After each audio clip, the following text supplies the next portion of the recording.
This is a virtual reading of Conspirators, To Each His Own Agenda by Matt Gupta.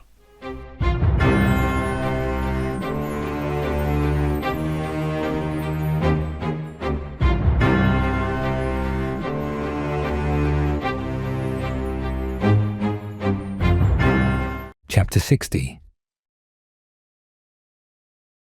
Julius's encampment. Julius was in good spirits, as were his forces. Now that they were on land, the men had a chance to organize themselves.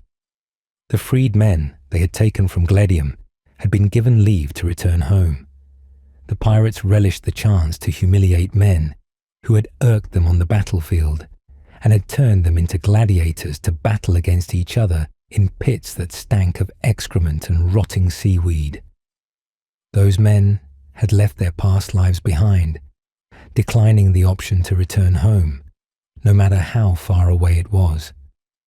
Others were farmers and fishermen who served their masters as slave labor to bring food to Gladium. They were reluctant to leave, but their yearning for home took over, and they began the long road to their homes. The women who remained were those who had been forced into prostitution, and they had few places to go, so they serviced the army in exchange for protection. Julius and the Swan had personally assured those who left to return home that the path was clear, that it was monitored by Tathar by the river's mouth, and the pirate threat was broken. Many had departed when they had passed the harbour city. The fleet had been welcomed by the garrison there, believing that Julius was enacting his father's will. They had kept the elves away from land during these talks, realizing it would complicate the illusion. When they departed the harbour to make the southward journey around the land to the capital, they had met the Fountain Legion, who had flagged them down exactly where the Lady Hypatia had said they would be. The Legion boarded with great relief, as their wounded needed immediate attention. The Lady Hypatia had spoken alone with the lieutenant, who named himself only as the second, and when they had emerged, the Fountain Legion was allied to Julius. Mistnir and his men amused themselves debating as to what had been said and done in that secret meeting, something that had nearly resulted in angry blows between the elves and Greeks. But a word from Durian had put a stop to all and any ill feeling. The landing had been a testament to the logistical might of their combined forces. The Marines landed first, as the low tide prevented the colossal elven ships from approaching the shore. When they were able, the entire elven war camp was revealed. In just 3 of the ships, they had enough supplies to found a small city, and indeed, the camp had become something of a township in and of itself. Men and women worked, children played, and traders traded. After a long time, they had several thousand less people to feed. With more space to deploy, the men could spread out the camp, and it was less crowded. Few had homes in the capital, as it was too far inland for the pirates to attack. Those few who did, however, had the sense to know they would find no place in Alistair's kingdom, given his response to Julius. They had sent envoys to the Bridge City and Islesfield, requesting that they maintain Alistair's peace in this time of transition, and not to endanger the innocence of the cities and countryside. So far, there had been no reply. Julius wasn't worried. Both bases were in Falthor's pocket, and they would not leave him to be trapped, but they had only small garrisons of a few hundred warriors. The Bridge City was no castle either, but only a ruined city with no defences to the west. With the fleet holding the river to the south, the only threat to them was from the north, from Richard. It would take several days, if not weeks, to march from Horseland, and he would not abandon his own kingdom to aid Alistair. He committed to send an envoy to Richard anyway, before Alistair could do so. as several rain clouds began to circle above, he entered his command tent. Jurian and the Swan were in deep conversation about where the camp was drifting. They needed to ensure that the weaker forces were not too close to the wall, else a sneak attack would break their army. Jurian had had a deep mistrust of mortal men, thinking them brash and undisciplined in their short lives. But in the Swan, he found the exception, and they were getting along quite well. The Swan looked up. "My lord," he straightened up. "The Lady Hypatia has been awaiting your arrival." "Has she?" Julius asked politely. He didn't need the Swan to tell him that. She was standing next to a small bowl of water, running her hand over it and watching the water ripple beneath her fingers. She appeared to be seeing something more than simply water. Julius waited patiently, his deep blue robes blowing in the wind that was echoing through the entrance to the tent. Finally, she came back to the world. "My child," she smiled at him. "Our window is approaching." "It's about time," Mistnir announced. He entered the tent with an all but healed Marius. Both were still in their Athenian attire and naval brooches, despite Alistair's words. "If we don't act soon, then the land will stop feeding us." "Then let us make our move," the Swan agreed. "Soon." "Then let us prepare," Jurian nodded, swinging his nimble legs off the table he was resting on, and went to the map of the city. Alistair had thrown a party for the nobility in the city. It was a tactical thing, as all of his parties were. Everyone who mattered in the city was present, both those in Alistair's pocket and those without. It was beyond grand. He had brought in dancers from all aspects of the kingdom, as well as exquisite foods from seaward. It had been going on for several hours, and the guests were all intoxicated on both nudity and wine, just the way Alistair wanted them. Falthor had taken Alistair's role of distracting with the sober guests, leaving Alistair to mingle with the nobles that he needed in his pocket. He took Turgon around with him. Surprisingly, Turgon had an immense talent for politics. He knew everything about every noble that was present. He also had a talent for veiled threats. Alistair dealt with the money, and Turgon dealt with the intimidation. While the nobles were sober, he had journeyed around the hall and had coughed out their political weaknesses into his drink, ranging from impotency to child-beater to put them on edge. In the case of the high priest, who was so gaseous on wine he could barely sit still, he had a long list. Alistair considered him for a moment, watching him fart and drink and fart some more. As a high priest, he wasn't allowed to marry, but his collection of mistresses could fill an entire room.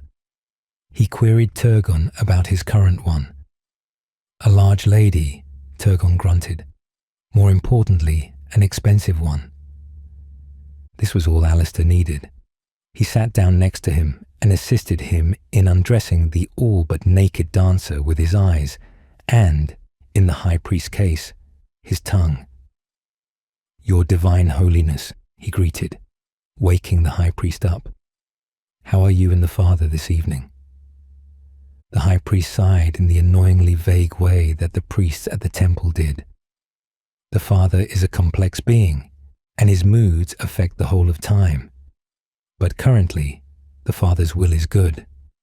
He looked up at the girl who was ignoring him and dancing with her breasts exposed. "Of course," Alistair said patiently. "How is your lady associate? I fear I have been neglecting her in recent years." The high priest was an immensely corrupt man, and he could immediately smell an offer in the air.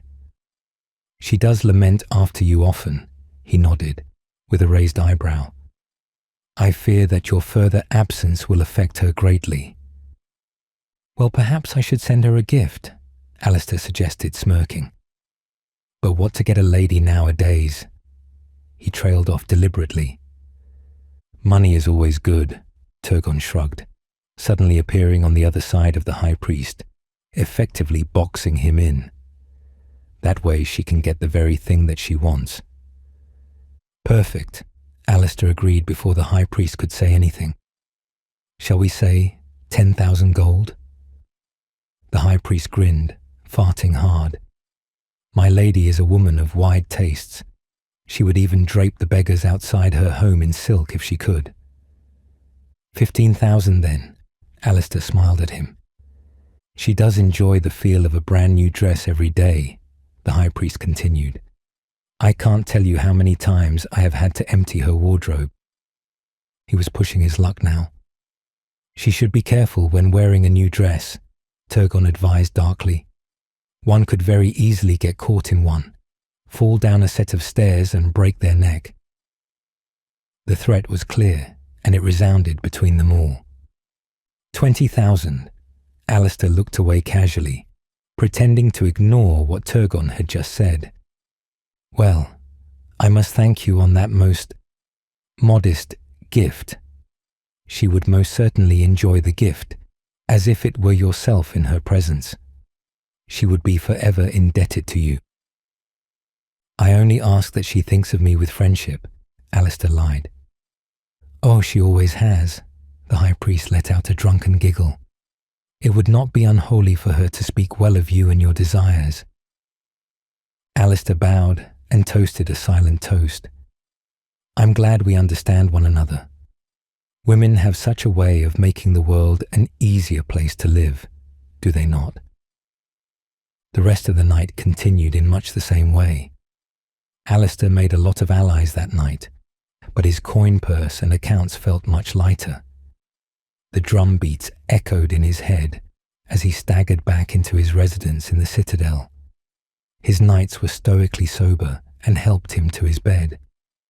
The Stormworth squire had kept close at his heel, but was then shooed away by his manservant, who helped him undress. That night, he dreamed of the Lady Hypatia again. He was on a beach that he vaguely remembered bringing Julius to as a child. He was sitting on the bone-white sand, only seeming to feel the heat in his hands. The waves were distorted with the heat. He couldn't see anything past the water, until something pink emerged, blurred from the water. It took several moments for her to come into focus. He saw her breasts before he saw the rest of her naked form. Before he could move, she had crossed the stretch of the beach and was standing over him. He looked up at her, noting that her breasts were firm and not dropping in the least. His eyes dropped down to her sex, realizing that she was clean-shaven. She let him look and savor the view, but then she straddled him, squatting over him and placing her hands on his cheeks and kissing him deeply. Her tongue wrapped itself around his own. She took his hand to place it on her breast. He pinched the nipple and she sunk deeper to sit on his lap. She undid his breeches and began to stroke his manhood against her own sex. He grew so hard that it hurt, and when he was just about to push himself in her, she did it for him. As soon as he felt her opening part for him, he awoke. The sensation lingered for a long time, and he was forced to pleasure himself to break the tension. The dream stayed with him throughout the day, distracting him from everything he was doing.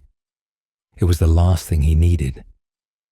The high priest had taken the bribe from Alistair and had seen to it that his request to be publicly endorsed by the Father and the High Temple went through. The ceremony was more of a redemption affair rather than an announcement, which would have been easier. It was a pompous ceremony, filled with pointless dancing and chanting, with lots of incense and slaughtering of animals. After several hours, Alistair stood before the high priest. Farther above, the priest drooled on, in the way that he had all day, and that had made the proceedings drag on much longer than they needed to. We ask you to bless this man and all of his tasks both now, until the end of his time. Judge him well if he is just, and turn away from him if he is false. Alistair, Prince of Seaward, do you repent of your actions and violating your sacred oaths before the Father? Alistair nodded. He was not allowed to speak in this ceremony. Words could have lies behind them, but nods were apparently more truthful. The high priest nodded to one of his helpers, and the man rushed out to signal the boys outside the high temple. The boy opened his cage, releasing a single white dove to fly next to the window of the high temple. It had a white string attaching its leg to the cage, so when it flew, it was stuck in perfect view of the temple window. The Father has sent his sign, the high priest declared. Let the Father bless this man and see his will done. The ceremony was finally finished, and Alistair could speak. He let out a loud sigh and left the temple. The whole city had apparently gathered to witness Alistair's redemption, and when they saw Alistair at the top of the stairs in his white and blue toga, they exploded into cheers and celebrations. The death and destruction had faded away even from memory. Alistair let them wash over him and stood tall and proud, despite the fact that he desperately needed to urinate. He didn't get that relief for many hours, however, not until he returned to the citadel to discuss business. He was so relieved, he was trembling. He eagerly awaited news of the day. Julius's forces hadn't moved on, as he knew they wouldn't. But he had been curious for any news. His spies had taken up positions all across the villain wall, and some even walked amongst Julius's forces. They were preparing for something, but he had no idea what. The prospect scared him, as it should, but no one had any tactics or strategy for him. They confirmed that the vast majority of Julius's forces had departed throughout the kingdom to return to their homes, something that Alistair respected, but it struck him that none of them had returned to the capital. It didn't surprise Pilimor or Baranis, however, realizing that the majority of those people came from the villages of the coastal regions and few from any cities. This explanation was enough for Alistair, and he pushed them from his mind.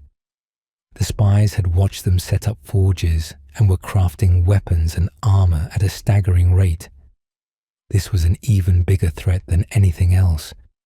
The fact that these people could organize at this level meant that the longer they waited, the stronger they would become. The threat was greater than a mere army, though. They could mobilize strong arms and armor on the move, which effectively made it an army devoid of logistical weakness. After a long debate, he was no better for knowledge than when he had started. Alistair returned to his bedchamber, eager for the dreams he was sure would follow. Follow they did. He was in the citadel chamber, sitting on his throne, and with the Lady Hypatia kneeling before him. He could see right down her dress at her exposed breasts. She smiled as she approached him on all fours, placing her hand on his thighs and spreading them apart. Suddenly, he was naked, and they were lying in his bed together. She smiled at him and they kissed, passionately and without pause. They made love in the chill air. He ran his hand through her golden hair and took her chin in his palm. Before he could thrust her harder, though, he awoke. His vision was blurred in his sleepy haze, and then it suddenly came into focus. "She is quite the woman, isn't she?" an old voice muttered. Alistair cried out. The old man was mere inches from his face. "Conspirators," he panted, pushing the old man's beard out of his face. "How did you get here? What are you doing here?" Both good questions. The latter I should be asking you. Conspirators scowled. He got up and sat himself gruffly in the seat opposite Alistair's bed. "You have the city. You have the army. So what are you waiting for?" "What?" Alistair said. adjusting his small clothes to prevent his upright manhood from showing. "Were you in my dreams?" Konditoris raised an eyebrow and made a chewing motion with his mouth. "You fucking immortals," Alistair cursed. At that point, the guard at his door burst in, sword in hand. Alistair gave him a contemptuous look and shooed him out. He got up and helped himself to a glass of wine. After a shuddering gasp as it cleared his head, he poured another and he offered one to Konditoris. Konditoris shook his head, holding up a goblet of something darker and stronger. "What do you want here?" "To see how my investment is going," Konditoris snorted. "You have your armies and the kingdom is yours. What have you done with it? Nothing." "Have you seen what is happening outside?" Alistair demanded. "My son has an army out there. What can I do until that force is gone?" "Actually do something about it," Konditoris growled. "The war is coming. You only have until the end of this year before it begins." "So soon?" Alistair stopped completely. "I knew the exitum was close, but you must unite your kingdom if you hope to survive. Your son has thousands of men. Your rivals have many more, and your people are ready to fight." "What would you have me do?" Alistair demanded, setting his cup down. "Take every man, woman, and child, put a weapon in their hands and march them off to war?" "Yes," Konditoris bellowed, his voice echoing loud and terrible around the room. "Do not take this matter lightly. This war will be the end of the kingdom. Your actions now will depend on whether or not there will be something that rises from the ashes when it is done." Alistair was taken aback by Konditoris's raised voice, but little else. "How can I make peace? Julius will not fight beside us. I have tried. If you want him to fight alongside me, then go tell him yourself." "Julius has his own path to take," Konditoris huffed, calming down. "While he fights for his own banner, he will fight to defend the kingdom. You cannot wage war with your son. He will destroy you, and even if he did, the kingdom will be lost. If you win, the kingdom will break. You must make peace or let him be." "And how do you plan on making that happen?" Alistair demanded. "What magic should I use to bring that about? You only tell me of what I must do, but not how." Konditoris snorted. He pulled out a pipe and began smoking it. "Julius knows what his situation is. He has seen the true heir to the kingdom, and he cannot accept you as the king." "I am the true heir," Alistair protested. Konditoris raised his eyebrow again. "If I am not the true heir, then why did you support my claim?" "I supported you because you and General Felthor are the only ones in the kingdom who can assemble the forces needed to defend the realm. Ignatius did not heed my warnings, but you did. Heed my warnings now." "I have. Everything I have done has been to follow your lead. Everything takes time, but I don't imagine an immortal cares for such things." "No, I do not. Give your son what he wants and march your armies to my brother's realm and destroy it." "So I was just a pawn in your game then?"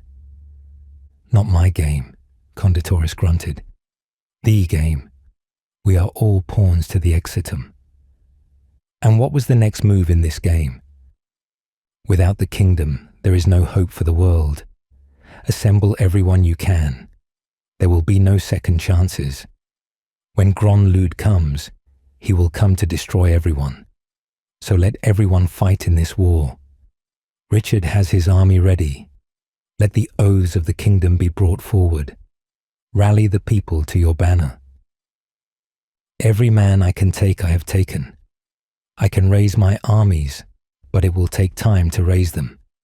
I cannot simply snap my fingers and make them spring up from the ground." "You have barely scratched the surface," Konditoris said, through a plume of smoke. "You have an entire kingdom to pick from. Wage war on those against you and see it done. Stop stalling. The people of the kingdom swore their oaths to the High King, and I swore an oath to not take the crown until the kingdom is mine, completely. As long as Ignatius lives, and his supporters still contest me, I will not take the crown. You have already had me violate all of my oaths, Alistair spat. I will not break another. Then we are doomed. Conditoris's gaze was empty. Ask yourself, Prince of Seaward, how much is your honor worth? I will not be remembered as the Oathbreaker King. You would rather be known as the king who stood by and let the kingdom be destroyed. Alistair sighed and downed his drink. No, he admitted. As always, Conditoris, you are right. An immortal is always right, Conditoris smirked. But it is only when his wisdom is acted on is he proven right. Alistair smiled and toasted his new drink. What can you tell me of Gladium? Can I spare the forces from the defense of the coast? Yes, Conditoris bowed his head. At least for now. I have wandered the ruins of the haven. The city's destruction was absolute. The pirate forces will rally under a new leader. But for now, look to the east. What should I do about the Kenshi? Alistair asked. The samurai have been suing for a lasting alliance between us for years. Seize on it, Conditoris instructed. It will buy you time, and time is a precious thing. The mood of the conversation improved when Alistair started speaking the language that Conditoris understood. Alistair never really smoked, but he ordered that a pipe be brought up, and they smoked throughout the night, drinking ale and eating cured meat.